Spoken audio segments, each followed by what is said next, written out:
दिल्ली में कबूतरों को दाना खिलाना अब सिर्फ एक धार्मिक या मानवीय भाव नहीं रहा, बल्कि ये एक गंभीर पर्यावरण और सार्वजनिक स्वास्थ्य का मुद्दा बन गया है।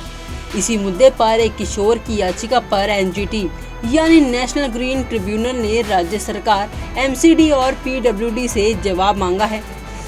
वहीं एनजीटी के चेयरमैन न्यायमूर्ति प्रकाश श्रीवास्तव की अध्यक्षता वाली पीठ ने सभी संबंधित एजेंसियों को नोटिस जारी कर हलफनामा दाखिल करने का निर्देश दिया है।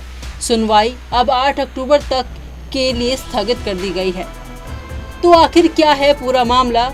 कौन है वो जिसने ये याचिका दायर की है और क्यों ये मुद्दा अब दिल्ली के लिए खतरे की घंटी बन चुका है? आइए जानते हैं पूरी इस रिपोर्ट में। आपको बता दें कि याचिका दायर करने वाले अरमान पालीवाल, उनकी तरफ से अधिवक्ता आशीष जैन ने एनजीटी में दलील दी कि दिल्ली की सड़कों और फुटपाथों पर कबूतरों को दाना खिलाने की वजह से इनकी आबादी में बेतहाशा बढ़ोतरी हो रही है। दलील में बताया गया कि 25 लाख से ज्यादा कबूतर दिल्ली में हैं और अब एक कबूतर साल भर में करीब 12 से 15 किलो तक का मल उत्पन्न करते हैं। अब जरा सोचिए, ये मल अगर सूख कर हवा में घुल जाए तो क्या असर हो सकता है। जानकारों के मुताबिक कबूतरों के मल में मौजूद टॉक्सिक पार्टिकल्स यानी विषैले कण सांस के जरिए फेफड़ों तक पहुंचते हैं और इससे सांस की बीमारियां, एलर्जी, यहाँ तक कि फेफड़ों में जख्म तक हो सकते हैं। ये कोई भावनात्मक या धार्मिक मामला नहीं है, ये पूरी तरह से पब्लिक हेल्थ और कानून व्यवस्था का सवाल है।